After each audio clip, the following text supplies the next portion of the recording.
Benedict Cumberbatch's family has been pressured over slavery. The Barbados National Task Force on Reparations is narrowing in on the Oscar-nominated actor Benedict Cumberbatch's family's link to slavery. They're not gonna drop it. Benedict Cumberbatch facing demands by the Caribbean nation of Barbados because his family lineage owned a sugar plantation. It housed 250 slaves that we know about. The Caribbean nation of Barbados is starting to hone in on wealthy descendants of slave owners as part of a campaign to get reparations for slavery. Barbados' National Task Force on Reparations, part of the CARICOM Reparations Commission, previously focused on seeking reparations from colonial powers and wealthy institutions that made hefty profits from slavery. That from The Guardian.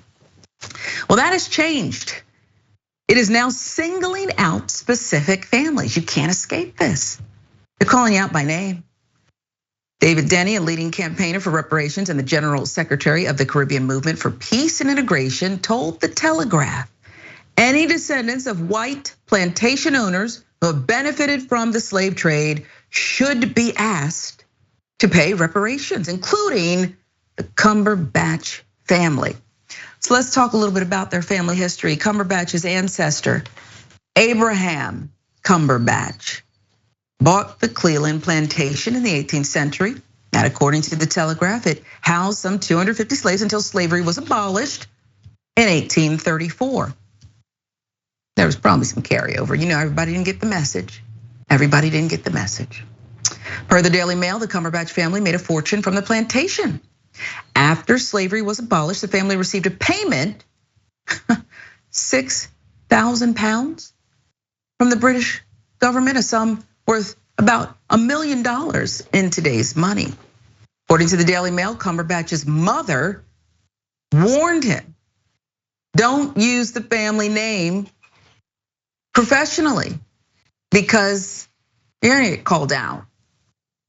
The actor has spoken publicly about his family's slave owning history. He told the Telegraph in 2018, we have our past. You don't have to look far to see the slave owning past. We were part of the whole sugar industry, which is a shocker. Well, it wasn't a shocker to you. You've known about it since you were a child, your family.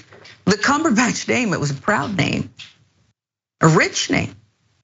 But now Barbados is coming for you by name, okay?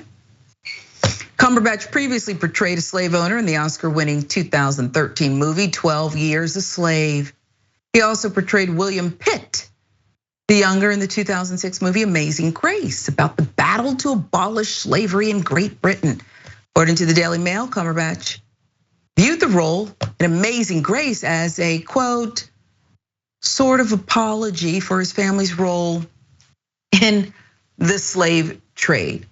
Rather than taking a movie part, and perhaps our investigative team can tell me, you can just tell me if he donated all the funds, okay, his salary from his movies now. He did not. You see this crack team, they're on it.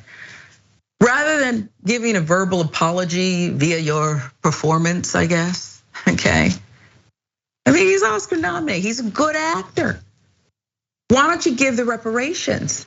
Jessica, his mother warned him.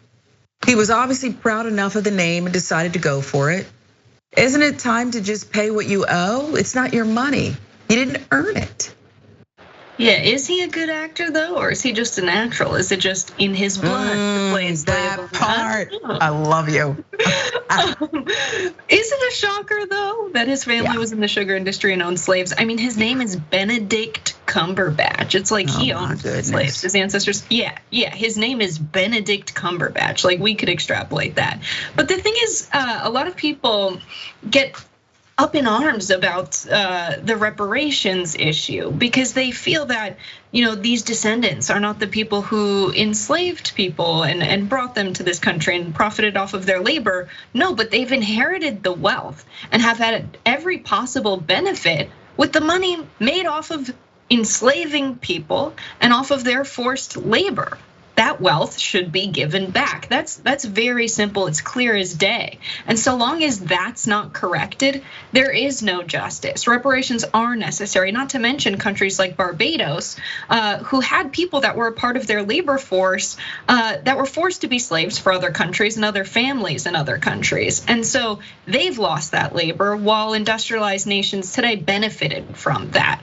And so they're due that money back from the other nations and from the families which continued to hold slaves after it was outlawed.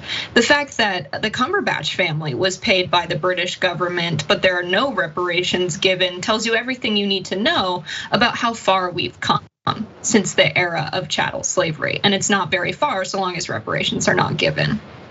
Yeah, it's so rich that, to pay them for what was taken away from them, give them a nice push into the future post-slavery. They got all that money, $1 million in today's money, and he's silent. Other than that performance, as you pointed out, perhaps was based more and rooted in reality than any script from a writer's room. I think you're exactly right. There he is. And I doubt that Mr. Cumberbatch, Benedict Cumberbatch, it probably is an old family name, Benedict, Cumberbatch. It's so rich. I doubt that he struggled at all. There's a lot of people who go off and they say, I'm gonna make it in Hollywood and I wanna be an actor and I don't wanna take every part. I'm gonna do what it takes. He didn't go work in any sugar fields. He went and he's now a celebrated Oscar Award nominated actor. What did he sacrifice? And why won't you talk about reparations?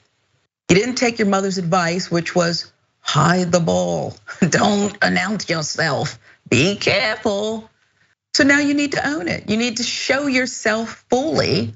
And I think everywhere he goes, he should be asked for the money. I think if he walks to Barbados's version of a Starbucks, I think any native Barbados person, man, woman, child, should say, hey, mine's on him. Charge it to his account. What's it gonna take for people like Benedict Cumberbatch, Jessica, to, light bulb to go off and say, you know what, maybe I could at least give back half, do something. Yeah, if there's one thing we know, it's that the Frederick Douglass quote is unfortunately true, that power concedes nothing without a demand, never has, never will. And I don't think these people will give up any portion of their wealth for reparations unless they are required to by law, or so much pressure is put on them and they're made so uncomfortable. And it's also a privilege that we have the documentation to trace back their family lineage to find out who was the owner of slaves. Because people who are the descendants of slaves don't have the luxury of knowing who their ancestors are or where they come from. And so we should absolutely use the documentation that we have to figure out who is responsible for this and tax the wealth back from them and reinvest in communities of color and give it back directly to people who are the descendants of slaves. It's a clear process that is very possible. And the only reason we haven't had governments attempt reparations is because we still have white people with all of the wealth who are the descendants of slaves using that wealth to influence politics in the United States and all across the world. Yeah, it's part of the reason why no matter how you felt about the royal family, Queen Elizabeth passed away not that long ago. Not everyone is celebrating members of the media with the same narrative, ignoring Black and brown people who were raped and pillaged across the globe for how many hundreds of years. That's not their story. Maybe your story is not their story. It's not insensitive, okay? It's not their story. Horrible things happen. Can we at least talk about the truth?